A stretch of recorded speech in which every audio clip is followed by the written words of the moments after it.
찬양이 너무 좋았습니다.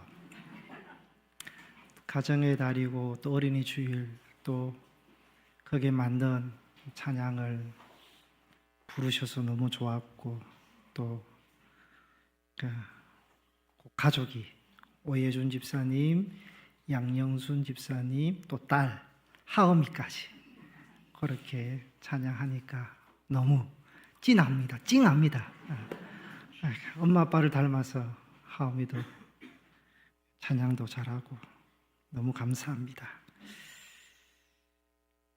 이사야 55장에서 66장까지는 70년 바벨론 포로 생활을 마치고 예루살렘으로 돌아온 포로 귀환을 배경으로 하고 있습니다. 그래서 본문 이사야 58장도 같은 배경입니다. 포로 귀환자들이 바벨론 포로 생활을 마치고 유대 고국으로 돌아왔는데 예루살렘 성전과 성벽이 파괴되었고 거주했던 집은 무너졌고 경제적으로 매우 열악한 상황 가운데 있었습니다. 본문은 아무것도 없고 미래가 굉장히 어두운 상황이 있는 이 포로 귀환자들에게 주시는 말씀입니다. 11절에 말씀합니다. 너는 물된 동산 같겠고 물이 끊어지지 아니하는 샘 같을 것이라. 지금은요 보이는 것이 폐허입니다. 아무것도 없습니다. 절망적인 상황인데 너는 물된 동산이 될 것이다. 물이 마르지 않는 샘처럼 넉넉할 것이다. 다시 회복될 것이다. 약속하시는 말씀입니다. 미국 캘리포니아 주에 데스밸리라는 국립공원이 있습니다. 데스밸리, 이름 그대로요, 죽음의 계곡, 죽음의 골짜기라고 불리는 땅입니다. 그러니까 사하라 사막과 함께 지구상에서 가장 더운 곳, 건조한 곳 중에 하나입니다. 연평균 강수량이 거의 없어 땅은 쩍쩍 갈라져 있고 어떤 생명체도 살 수 없을 것 같은 저주받은 땅처럼 보입니다. 그런데 이 저주받은 땅이에요, 2004년 말과 2005년 초에 이 죽음의 땅에 놀라운 일이 일어났습니다. 평소보다 조금 더 많은 양의 비가 이 골짜기에 내렸는데 놀라운 광경이 펼쳐졌습니다. 비가 조금 내렸을 뿐인데요, 수십 년간 생명체 하나 보이지 않던 그 황폐한 모래바닥에서요 수만 송이의 야생화가 피어나기 시작했습니다. 골짜기 전체가 노란색, 보라색으로 꽃으로 뒤덮여서 거대한 정원으로 변했습니다. 사람들은 그곳을 슈퍼블룸이라, 갑자기 대량으로 만개하고 꽃이 피는 현상이라 불렀습니다. 사실 데스밸리는 죽은 땅이 아니었습니다. 땅속 깊은 곳에는 이미 수많은 꽃씨가 숨겨져 있었고 그 꽃씨를 깨워줄 물이 없었을 뿐입니다. 비가 내려 땅을 적시자 죽었던 땅은 금세 물된 동산으로 변해서 수많은 꽃들을 만개시켰던 것입니다. 본문 말씀이 그렇습니다. 포로 귀환하여 고국으로 돌아온 백성들에게 지금은 아무것도 없고 폐허가 되었지만 너희는 물된 동산이 되어서 다시 일어날 것이다, 다시 회복될 것이다 약속하고 있는 것입니다. 5월 가정의 달을 맞이하여 말씀 제목을 물된 동산 같은 가정으로 정했습니다. 한번 따라 하시겠습니다. 물된 동산 같은 가정. 물된 동산은요, 물이 항상 흐르는 동산입니다. 그 물된 동산의 핵심은 동산 자체에 있는 것이 아니라 그 동산에 물을 대주는 권원이 있습니다. 여러분, 가정도 똑같습니다. 가정의 평안과 가정의 행복의 핵심은 어디 있느냐? 가정 구성원의 능력, 소유, 환경, 조건에 있는 것이 아니라 하나님이라는 마르지 않는 샘 그늘이 있다는 것을 말씀하고 있습니다. 물된 동산은요, 물이 잘 공급되어 동산의 식물들이 푸르고 싱싱하게 자라 열매를 맺게 합니다. 물된 동산 같은 가정은요, 가정 구성원이 육신적으로, 정서적으로, 영적으로 마르지 않고 건강하고 안전하게 생활하도록 합니다. 물된 동산은 사막에서 지친 나그네에게 최고의 안식처가 되는 것처럼 물된 동산 같은 가정은 단순히 잠을 자는 곳이 아니라 지친 가족들에게 쉼과 회복을 주는 안식처가 되는 곳임을 말하고 있습니다. 본문은 물된 동산 같은 가정이 어떤 가정인지 구체적으로 말씀하고 있습니다. 첫째, 물된 동산 같은 가정은요, 하나님이 항상 인도하는 가정이다 말씀합니다. 11절에 말씀합니다. 여호와가 너를 항상 인도하여. 시편 78편 52절 53절 보시면 하나님께서 52절 하나님이 자기 백성을 양같이 인도하시고 광야에서 양떼같이 지도하시고 53절에 그들을 안전하게 인도하셨다 말씀하고 있습니다. 광야에서 사람이 지낼 수 있는 곳은 없습니다. 몇십 명, 몇백 명이 광야에서 지낸다. 이건 불가능한 일입니다. 그런데 200만 명이 넘는 이스라엘 백성들은 광야에서 40년 동안 지내는데요, 굶어 죽은 사람이 없습니다. 낮에 뜨거운 태양으로 죽은 사람도 없고 저녁에 추위로 죽은 사람도 없습니다. 왜냐하면 성경에 말씀합니다. 하나님께서 구름 기둥과 불 기둥으로 인도하셨다. 매일 만나를 공급해 주셨기 때문이라고 말씀합니다. 즉 하나님은 자기 백성들을 양같이 인도하셨습니다. 인생은 선택의 연속입니다. 하루에도 수많은 선택을 하고 있습니다. 고민하고 고민하는 신중한 선택을 할 때도 너무 많고요. 특히 인생을 바꾸는 선택들이 있습니다. 만남의 선택, 종교와 신앙의 선택, 직장이나 사업 선택, 자녀들의 진로, 진학, 취업, 결혼의 선택, 이런 선택은요, 인생을 바꾸는 선택입니다. 이런 선택들을 할 때요, 그 선택에도 하나님의 인도하심이 있어야 합니다. 비록 내가 선택하는 것이지만 결과적으로 보면 하나님께서 인도하셨다고 고백하는 그런 선택이 되어야 하는 것입니다. 여러분에게도 내가 선택하는 것이지만 그 선택 안에 하나님께서 인도하셨습니다. 이 고백이 있는 그런 하나님의 인도하심이 있기를 소망합니다. 잠언서 16장 9절에 보시면 사람이 마음으로 자기 길을 계획할지라도 그의 걸음을 인도하시는 이는 여호와이시니라. 이 말씀은요, 사람의 생각과 계획과 선택이 무의미하다는 뜻이 아닙니다. 최선을 다해서 고민하고 결정하고 선택하지만 그 결과와 최종적인 방향은 하나님의 주권 아래 있는 것이다. 하나님께서 인도하신다는 것을 믿고 하나님을 인정하고 신뢰해야 한다는 것을 말씀하고 있는 것입니다. 여러분, 우리가 하나님의 인도를 받기 위해서는요, 신인 협력의 관점이 있어야 됩니다. 그러니까 하나님과 우리의 그런 협력하시는 관점이 있어야 된다는 것입니다. 하나님은 인간을 로봇처럼 조정하시는 분이 아니라 인격적인 존재로 우리를 대우해 주십니다. 우리가 우리의 지성과 감정과 지식과 의지를 사용하여 선택합니다. 하나님은 우리의 선택을 존중해 주십니다. 그리고 그 선택에 맞게끔 갈 길을 인도해 주십니다. 때로는 우리가 잘못된 선택을 하더라도 합력하여 손으로 바꾸어서 인도해 주시는 분이시라는 것을 우리가 믿어야 하는 것입니다. 이런 하나님 인도를 받기 위해서는 하나님과 협력이 돼야 됩니다. 하나님이 다 알아서 하시겠지. 그러면서 아무것도 하지 않으면요, 하나님의 인도를 받을 수 없습니다.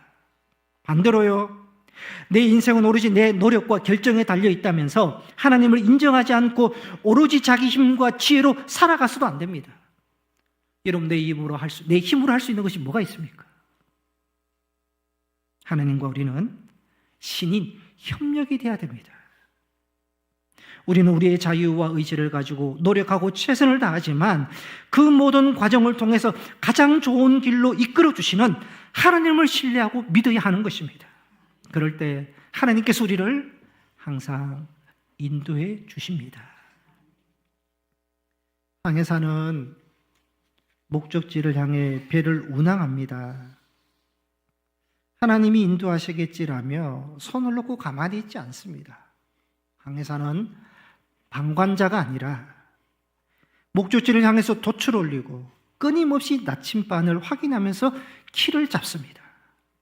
자신의 지식과 능력과 경험을 최선을 다해서 다 발휘하면서 배를 몰아가지만 동시에 배의 모든 여정은 안전하게 인도하시는 그 힘은 오직 하나님께 있다는 것을 믿고 고백해야 된다는 것입니다.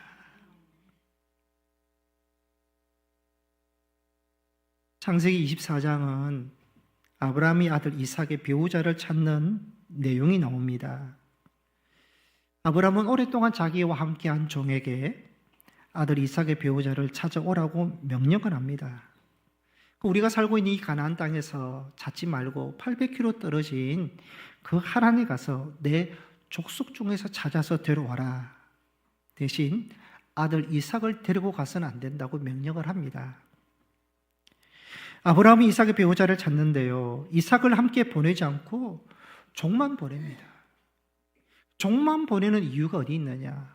창세기 24장 7절에 그 이유를 설명합니다. 맨 마지막 후반절에 보시면 그가 여호와께서 그 사자를, 천사를 너보다 앞서 보내실지라. 그러니까 아브라함은요, 여호와께서 천사를 너 앞에 보내셔서 이삭의 배우자를 데려올 수 있도록 인도하시고 도와주신다는 믿음이 있었던 것입니다. 아브라함이 종만을 보낸 이유는 하나님의 인도를 믿었기 때문입니다. 그러니까 아브라함은 이 믿음이 어디에서 왔느냐? 자신의 삶의 경험에서 온 것입니다. 아브라함은 하나님의 부르심을 받을 때부터 지금까지 돌아보면 자기의 모든 인생이 하나님이 인도하심에 대한 경험, 고백이 있었습니다. 아브라함은 하나님의 부르심을 받고 갈 바를 알지 못하고 떠났지만 하나님께서 하란을 지나 가나안으로 인도해 주셨습니다. 가나안에서 조카 롯이 보기 좋은 땅인 소돔과 고모라를 선택하여 떠날 때에도 하나님께서 아브라함에게 약속하셨고 인도해 주셨습니다. 아브라함은 자신의 모든 삶에 하나님의 인도가 있었다는 것을 경험했기 때문에 이삭의 배우자를 찾는 일에도 종만 보냈던 것입니다. 여호와께서 사자를 앞서 보내셔서 종을 인도해 주신다는 믿음이 있었던 것입니다.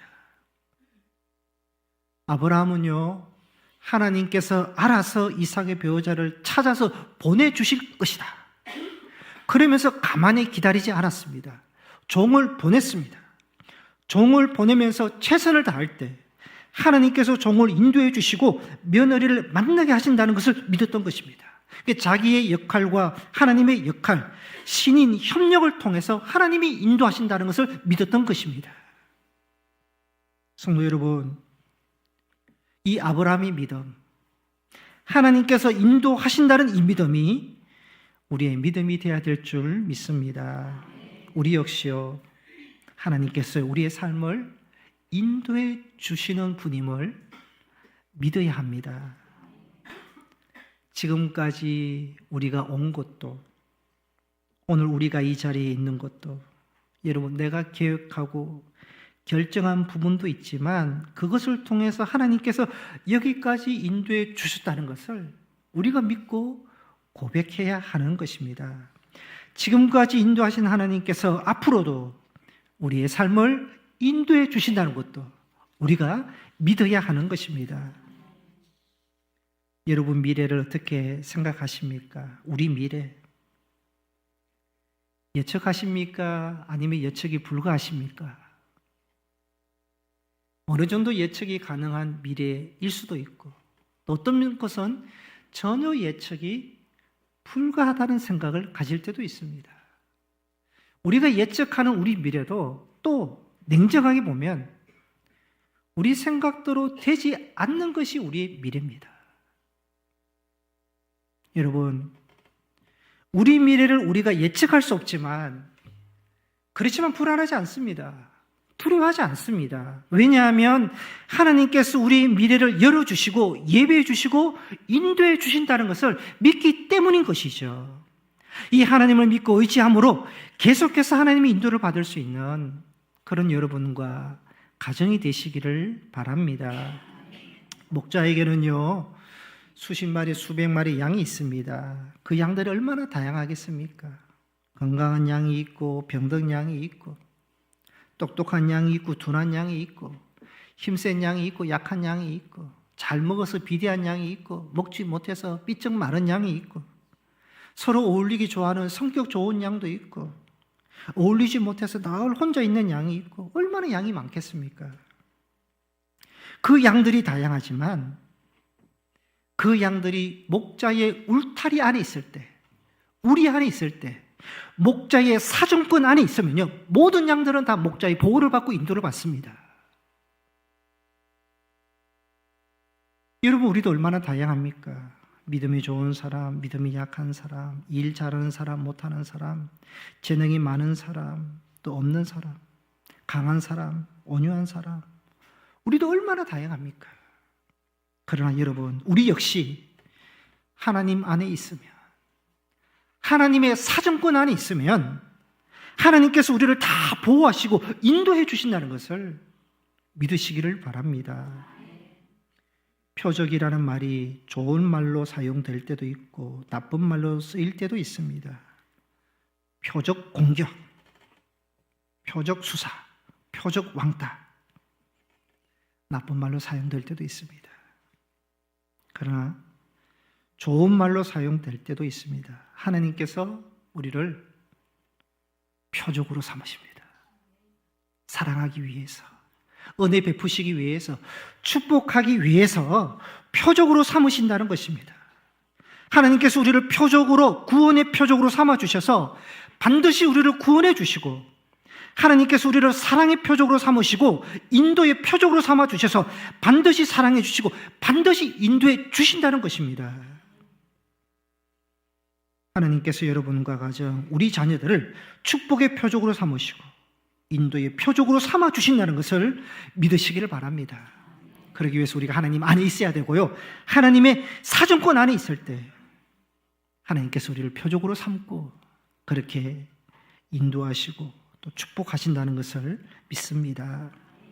두 번째로, 물된 동산 같은 가정은 하나님의 은혜가 지속적으로 임하는 가정입니다. 물된 동산은요, 스스로 물을 만들어내지 못합니다. 물된 동산이 푸르고 열매를 맺으려면 물이 외부에서 계속 공급하여 흘러 들어와야 됩니다. 11절에 물이 끊어지지 않는 샘 같다. 어떻게 해서 물이 끊어지지 않는 샘이냐? 계속해서 샘에서 솟아나야지 끊어지지 않는 것입니다. 이런 물된 동산 같은 가정 역시요, 하나님의 은혜가 지속적으로 공급이 돼야 됩니다.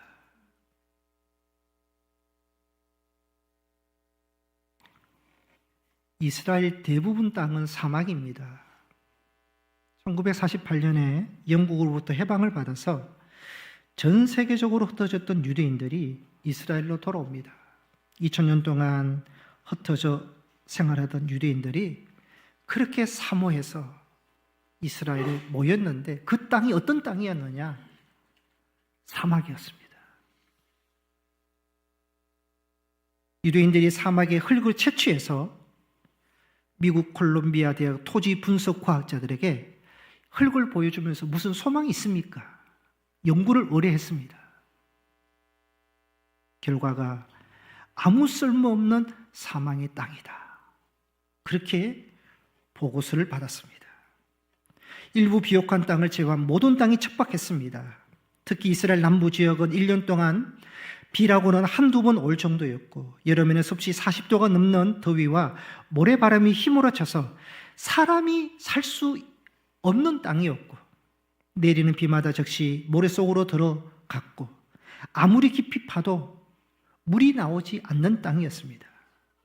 그런데 유대인들은요, 갈릴리 호수로부터 펌프로 끌어올린 물을 1000여걸이나 되는 긴 송수관으로 끌어다가 남쪽 네게버 사막으로 연결시켜서 그 사막을 오렌지 밭으로 만듭니다.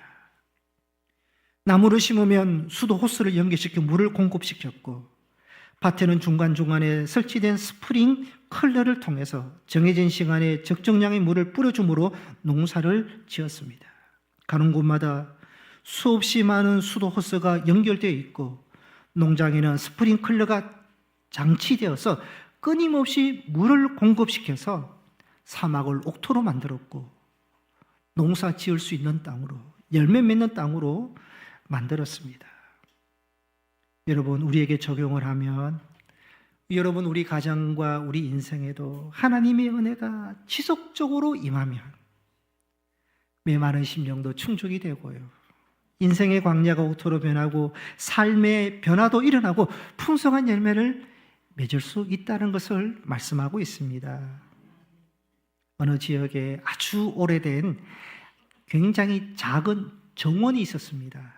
이 정원은요, 특별히 눈에 띄지 않는, 크지도 않고 화려하지도 않는 정원인데 사계절 내내 싱싱했습니다. 생기가 있었습니다. 주변의 다른 정원들은 여름이 되면 무성하다가도 가뭄이 오면 금세에 시들어 버렸지만 이 정원만은 늘 푸르름이 유지되었습니다. 사람들은 정원 주인에게 묻습니다. 어떻게 이 정원은 항상 이렇게 싱싱합니까? 비결이 무엇입니까? 질문을 하니까 정원 주인이 말합니다. 겉으로는 잘 보이지 않지만 이 정원 아래에는 끊임없이 물이 흐르는 작은 샘이 있습니다. 저는 그 물길이 막히지 않도록 돌보고 있을 뿐입니다. 라고 했습니다. 이 정원이 특별한 이유는 겉에 보이는 나무나 꽃 때문이 아니라 보이지 않는 곳에서 계속 공급되는 물 때문이었다는 것입니다. 여러분, 가정도 똑같습니다. 겉으로 보이는 가정은 다 비슷합니다. 그런데요, 어떤 가정은 점점 생명력이 있고요, 어떤 가정은 점점 메말라 갑니다. 그 차이가 어디 있습니까? 소유와 능력, 조건이 있는 것이 아니라 무엇이 계속 공급되고 있느냐, 그게 달려 있는 것입니다. 하나님의 은혜가 계속해서 공급되는 가정, 하나님의 말씀이 흐르는 가정, 기도가 끊어지지 않는 가정은 물된 동산과 같은 가정이 되어서 생명력이 넘치는 가정이 된다는 것입니다. 세상 사람들은요, 행복한 가정을 만들기 위해서 조건을 바꾸려고 합니다. 더 좋은 환경, 더 많은 물질, 그런 조건을 바꾸면 행복한 가정이 될 수 있다고 생각합니다. 그러나 여러분, 정말 중요한 것은 겉에 보이는 소유와 조건이 아닙니다. 그 가정 안에 하나님의 은혜라는 샘이 흐르고 있느냐, 그게 달려 있는 것입니다. 물된 동산과 같은 가정은요, 문제가 없어서 소유가 많아서 좋은 가정이 되는 것 아닙니다. 문제가 있어도 하나님이 계속 공급해 주시는 은혜가 끊어지지 않으면 문제는 해결되고요, 더 안정된 가정이 되는 것입니다. 그래서 가정마다 해야 할 일은 하나님과 연결된 은혜의 물길이 막히지 않도록 지켜내는 것입니다. 여러분, 혹시 우리 가정이, 우리 심령이 메마른 것처럼 느껴진다면 먼저는 하나님의 은혜의 물길이 막히지 않았는지 점검하셔야 됩니다. 그 은혜의 물길이 들어오도록 하나님과 온전히 연결되어 있는지 보아야 하는 것입니다. 물된 동산이 물을 계속 공급받으면 가뭄이 와도 메마르지 않듯이 하나님의 은혜가 흐르는 가정은 경제적 어려움이나 다른 문제가 있어도 메마르지 않고 무너지지 않고 다시 회복되고 행복을 찾게 된다고 말씀하고 있는 것입니다. 그러니까 하나님의 은혜를 지속적으로 공급받으면 어떤 변화가 있느냐? 우리 11절 말씀을 다시 한번 읽겠습니다. 11절입니다. 시작. 여호와가 너를 항상 인도하여 메마른 곳에서도 내 영혼을 만족하게 하며 내 뼈를 견고하게 하리니 너는 물된 동산 같겠고 물이 끊어지지 아니하는 샘 같을 것이니라. 아멘. 하나님의 은혜를 지속적으로 공급받으면요, 메마른 곳에서도 영혼을 만족하게 한다 말씀합니다. 메마릅니다. 메마르다는 것은요, 외적인 환경은 좋지 않다는 것입니다. 어려움이 있다는 것입니다. 그런데도 그 메마른 곳에서도 하나님의 은혜가 지속적으로 공급이 되면 어떻게 된다고요? 영적인 만족이 있고 영혼의 만족이 있어서 그 영적인 만족을 가지고 외적인 문제를 극복하게 된다는 것을 말씀합니다. 더 나아가서 내 뼈를 견고하게 한다. 뼈가 견고하면요, 넘어지지 않습니다. 낙심하지 않습니다. 영적 강건함, 영적 면역력을 갖추게 된다는 것입니다. 우리가 하나님과 연결되어서 하나님의 은혜를 지속적으로 공급받으면요, 영혼의 만족함이 있고 뼈를 견고하게 해서 어떠한 환경에도 그것을 초월하고 극복할 수 있는 힘을 얻게 된다는 것을 말씀하고 있습니다. 세 번째로 물된 동산 같은 가정은 축복을 흘려보내는 가정입니다. 11절에 물된 동산과 물이 끊어지지 아니하는 샘이라는 말은요, 물을 가둔다는 뜻이 아닙니다. 그 물이 동산을 적시고 동산을 넘어서 흘러가는 것을 의미합니다. 여러분, 하나님의 은혜를 지속적으로 받는 가정은 어떤 가정이냐? 자기 가족만 행복한 것에 머물리지 않습니다. 그 가정의 행복과 사랑과 축복, 화목이 옆에 사람에게, 이웃에게, 공동체에게 흘러가서 주변을 살리는 축복의 통로가 되는 가정이 된다는 것을 말합니다. 우리는 다 하나님의 은혜를 사모합니다. 그리고 하나님으로부터 받은 은혜가 지속되기를 원합니다. 여러분, 어떻게 해야지 은혜의 지속성이 있겠습니까? 흘려보내야 됩니다. 은혜도요, 고여 있으면 썩고요, 흐를 때 신선함을 유지하게 되고 나누면 나눌수록, 흘려보낼수록 더 풍성해지는 것이 하나님의 은혜의 원리입니다. 은혜를 지속시키는 비결이 거기에 있는 것입니다. 한 농부가 두 개의 밭을 가지고 있었습니다. 그 두 밭 모두 같은 물줄기에서 물을 공급받았습니다. 그런데요, 시간이 지나면서 전혀 다른 모습이 되었습니다. 한쪽 밭은요, 물을 받아들이기만 하고 물이 빠져나갈 길을 막았습니다. 처음에는 그 밭이 촉촉하고 좋아 보였지만 시간이 지나자 물이 고이기 시작했고 결국 흙이 썩고 작물도 제대로 자라지 못했습니다. 다른 한쪽 밭은 물을 받아들이면서 동시에 흘러가도록 길을 열어두었습니다. 물이 계속 들어오고 나가면서 밭은 늘 신선함을 유지했고요, 작물은 건강하게 자라고 풍성한 열매를 맺었습니다. 물도요, 머물러 있으면 썩게 합니다. 그러나 흘러가면 살리고 생명이 된다는 것을 말씀하고 있습니다.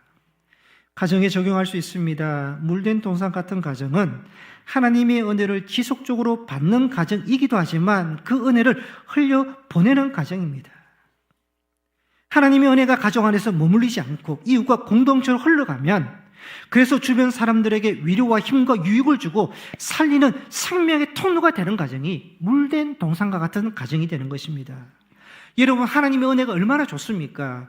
그 은혜가 아무리 좋아도 머물게 하고 붙잡고만 있으면 메마르집니다. 그러나 은혜를 나누기 시작하고 흘려보낼 때 더 풍성해지는 은혜가 되는 것입니다.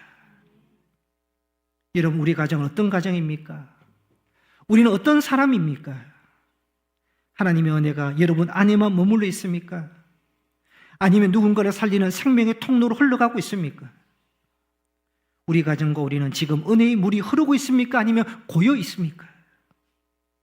하나님은 우리 가정을 통해서, 우리를 통해서 생명도 은혜도 흘러가기를 원하십니다. 여러분, 작은 은혜라도, 작은 사랑이라도, 작은 축복이라도, 작은 중보기도라도, 심지어 작은 축복의 말이라도, 칭찬과 격려의 말이라도 흘려보내는 자들을 하나님은 원하십니다. 이 사명을 감당하는 자들에게 또 어떠한 축복을 주시는지 우리 12절 말씀을 한번 읽겠습니다. 12절 읽겠습니다. 시작. 내게서 나을 자들이 오래 황폐된 곳들을 다시 세울 것이며 너는 역대에 파괴된 기초를 쌓으리니 너를 일컬어 무너진 데를 보수하는 자라 할 것이며 길을 수축하여 거할 곳이 되게 하는 자라 하리라. 아멘. 12절은 자녀들에게 주는 축복입니다. 내게서 날 자들이, 너희 후손이, 너의 자녀들이 어떻게 한다고요? 오랫동안 황폐된 것을 다시 세울 것이다. 파괴된 곳에 기초를 쌓을 것이다. 무너진 데를 보수할 것이다. 길을 수축해서 다시 살게 할 것이다. 그러한 자녀들이 되도록 축복하신다는 것입니다. 물된 동산 같은 가정의 자녀들은 무너진 곳을 다시 세우고 상처 입은 곳을 치유하고 회복하고 하나님의 뜻을 이루는 자녀로 살아가게 될 것이라고 그렇게 말씀하고 있습니다. 성도 여러분, 오늘 주신 우리 11절과 12절 말씀을 우리가 붙잡고요, 축복하셔야 됩니다. 먼저 가정의 달이니까 이 말씀을 붙잡고 자녀를 축복하셔야 됩니다. 11절 말씀 붙잡고 우리 자녀가 물된 동산 같은 자녀가 되고 물이 끊어지지 않는 샘 같은 자녀가 되게 하옵소서 축복하셔야 됩니다. 12절 말씀을 붙잡고 우리 자녀들이 재건의 축복이 있게 하옵소서, 믿음의 기초를 쌓아가는 자녀가 되게 하시고 치유와 회복의 통로가 되는 자녀가 되게 하옵소서 축복하셔야 됩니다. 여러분, 말씀에 능력이 있습니다. 주의 이름으로 하는 축복에는 힘이 있습니다. 그 말씀 붙잡고 우리가 축복하는 사람이 되어야 됩니다. 더 나아가서 11절, 12절 말씀을 붙잡고요, 가정도 축복하시고 자기 자신도 축복하시고 교회도 축복하시는 자가 되어야 됩니다. 물된 동산 같은 가정이 되고 물된 동산과 같은 우리가 되게 하옵소서. 하나님께서 항상 인도하시는 가정이 되고 또 우리가 되게 축복하옵소서. 하나님으로부터 은혜를 지속적으로 받는 가정이 되고 그 받은 은혜로 이웃에게 흘려보내는 가정이 되고 우리가 되고 교회가 되게 하옵소서. 이 말씀을 붙잡고 축복할 수 있는 여러분이 되시기를 바랍니다.